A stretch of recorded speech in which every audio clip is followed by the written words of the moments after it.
toujours heureux de participer à ces genres de rencontres, d'échanges qui nous permettent un peu de revoir la situation du secteur et de faire le suivi un peu de nos activités. Et c'est une aubaine pour nous quand les autorités en tout cas s'intéressent à ce que nous faisons. Parce que comme l'a rappelé le directeur général de l'ARTP, la poste, enfin le secteur postal globalement constitue un secteur en tout cas qui participe au développement socio-économique de chaque pays. Donc aujourd'hui que nous puissions nous rencontrer et échanger en tout cas sur le devenir de notre activité, c'est en tout cas tout bénéfice pour nous, en tout cas acteurs du secteur. Je tenais à remercier la RTP. On est souvent conviés à des réunions, donc en tout cas il ne laisse pas le secteur postal à l'écart. On remercie aussi Monsieur le Président de la République qui dernièrement a parlé au Conseil des ministres, ce qui montre vraiment qu'ils veulent une redynamisation du secteur postal. Et nous, je pense, nous sommes prêts en tant qu'acteurs postal à y mettre de l'innovation. Et on est toujours prêt à venir travailler en tout cas main dans la main avec la RTP pour pouvoir satisfaire le consommateur car c'est lui vraiment la finalité. C'est une réunion qui a un sens puisqu'effectivement, comme vous le dites, on est dans un secteur qui est tout le temps en mutation. Et il faut savoir s'adapter à ces mutations-là. On était à un moment donné un certain nombre d'acteurs reconnus, mais le secteur se démocratise.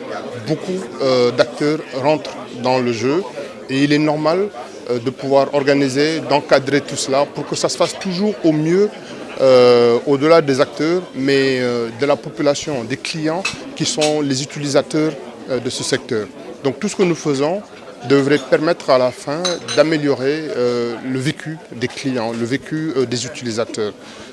Et cela doit se faire dans un cadre organisé, un cadre régulé.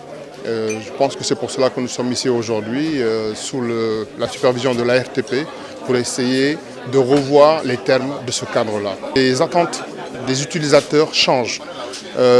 Nous sommes dans une ville qui, elle aussi, subit des changements de par sa densification.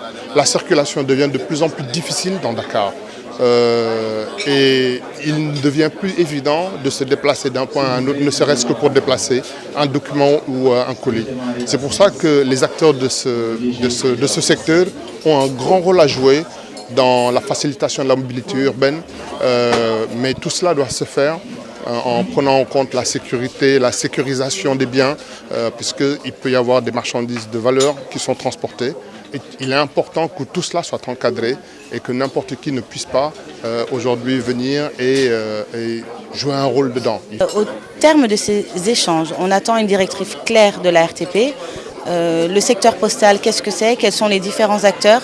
Qu'est-ce qui va être mis en place pour qu'on soit beaucoup plus performant, qu'on puisse y introduire aussi le commerce électronique? Parce qu'aujourd'hui, il n'y a plus que des lettres et des mandats, comme le disait monsieur le DG Abdouli. Donc, voir comment on peut y introduire le commerce électronique afin de devenir puissant, fort et que ce soit des entreprises sénégalaises qui puissent dominer le marché sénégalais. Redéfinir peut-être l'organisation du secteur. Être sûr que tout le monde peut se retrouver dedans et travailler de façon efficace dans le secteur. Un regard beaucoup plus critique, je dirais critique entre guillemets, dans un sens positif du terme, donc dans le secteur. Parce qu'aujourd'hui c'est un secteur, en tout cas on parle de création d'emplois et nul n'ignore qu'aujourd'hui le secteur participe déjà à cette politique de l'État. Parce qu'aujourd'hui, rien que quand je prends le groupe La Poste, c'est pratiquement 4200 agents. Maintenant, si on y ajoute les emplois créés au niveau de tous les opérateurs présents ici, ça constitue vraiment un creuset important en tout cas pour la création d'emplois. Donc pour moi, c'est quelque chose en tout cas sur lequel les autorités doivent vraiment jeter un regard et apporter en tout cas les correctifs et les accompagnements nécessaires pour le développement du secteur.